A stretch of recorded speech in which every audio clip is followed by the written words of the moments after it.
Assalamualaikum warahmatullahi wabarakatuh. Perkenalkan, saya Muhammad Fajri Rizky Abdurimas dari Universitas Paramadina. Di sini saya akan mereview sebuah jurnal yang ditulis oleh Baharudin Hasan pada tahun 2019. Jurnal ini berjudul Gender dan Ketidakadilan. Ada beberapa poin yang ingin saya review. Yang pertama adalah latar belakang. Yang kedua adalah tinjauan teori atau teori yang digunakan. Yang ketiga adalah metodologi dalam jurnal. Dan yang keempat adalah hasil analisa saya pada jurnal tersebut. Baik, kita mulai dari poin pertama, yaitu latar belakang. Latar belakang penulisan ini bertujuan untuk membongkar ketidakadilan yang terjadi berkaitan dengan gender yang menjadi budaya di masyarakat akibat dari konstruksi sosial media. Jadi pada jurnal ini bertujuan untuk mengetahui bentuk ketidakadilan gender yang terjadi di tengah-tengah masyarakat, lebih menonjolkan pihak tertentu dan mengabaikan pihak lain. Dalam hal ini, pihak lain itu adalah kaum feminis.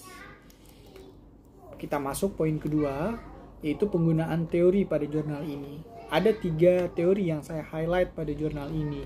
Yang pertama adalah teori sosiologi gender dari Connell. Yang kedua adalah teori psikoanalisis dari Jacques Lacan.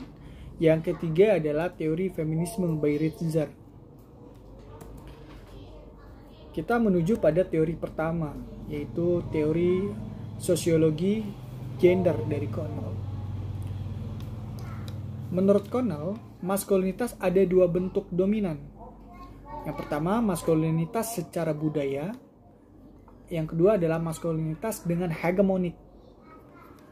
Yang dimaksud dengan hegemonik di sini menurut Connell adalah pengaruh sosial yang dicapai bukan karena kekuatan, melainkan karena pengaturan kehidupan pribadi dan proses-proses budaya.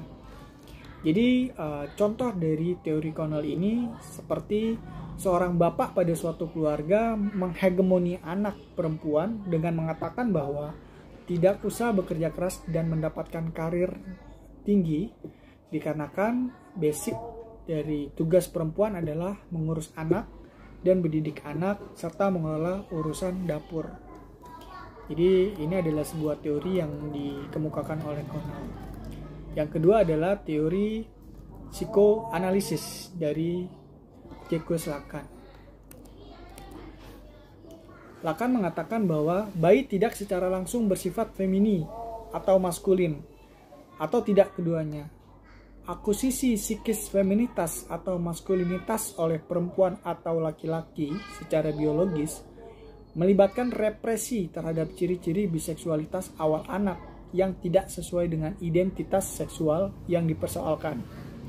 Maksudnya, secara lahiriah, manusia tidak secara langsung bersifat feminis ataupun maskulin.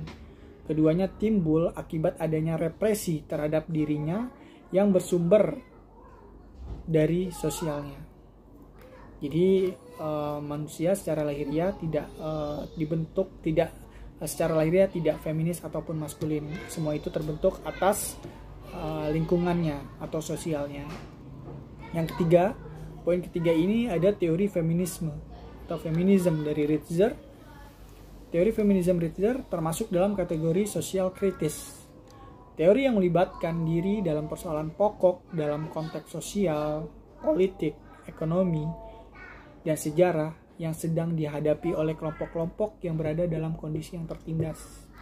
Jadi dari teori ini menyimpulkan bahwa adanya perbedaan pandangan terhadap gender, yang kebanyakan orang menganggap bahwa wanita sebagai objek dan laki-laki sebagai subjek.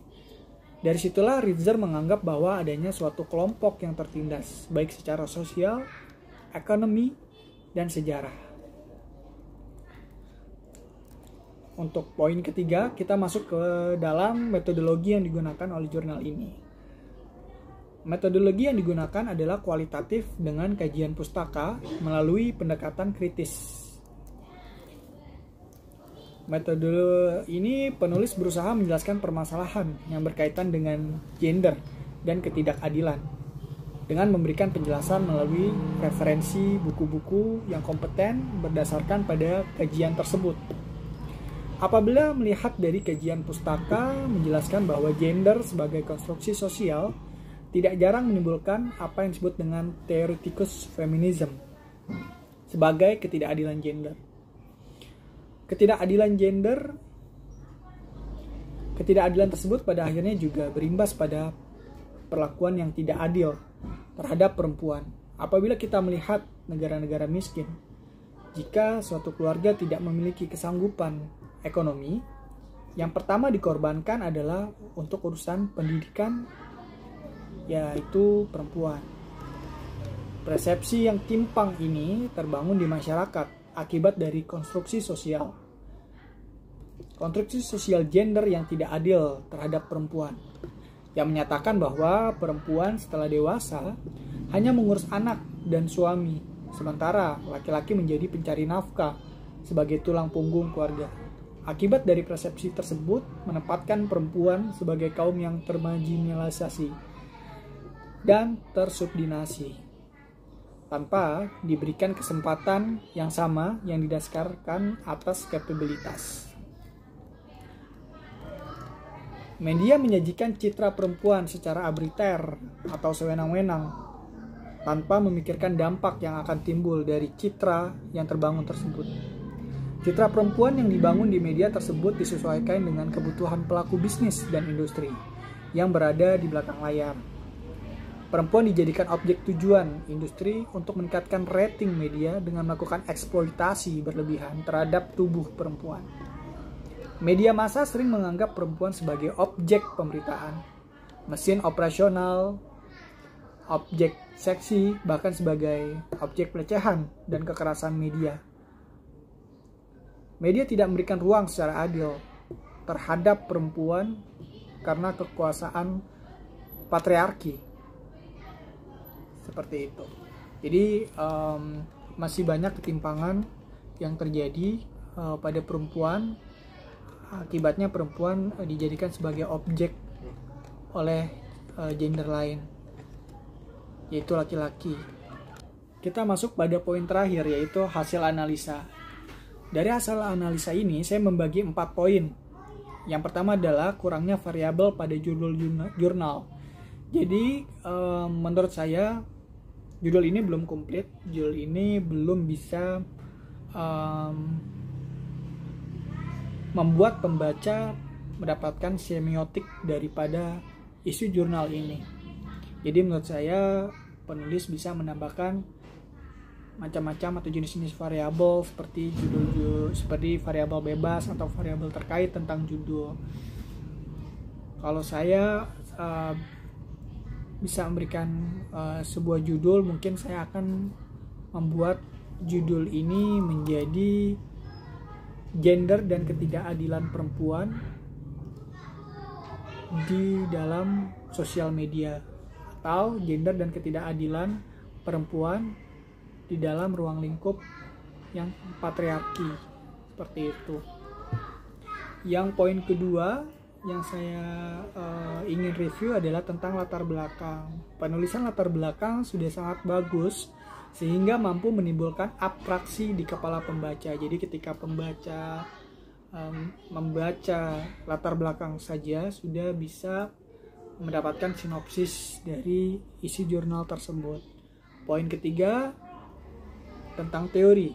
Teori yang digunakan sudah tepat dengan pendekatan teori psikologis dan teori sosiologis. Jadi untuk membongkar ketimpangan gender perlu adanya pendekatan psikologis, secara psikologis dan sosiologis. Jadi saya rasa ini juga teorinya sudah tepat. Poin yang keempat tentang metodologi. Metodologi yang digunakan sudah sangat tepat, lagi-lagi sangat tepat, yaitu kualitatif dengan metode kajian pustaka.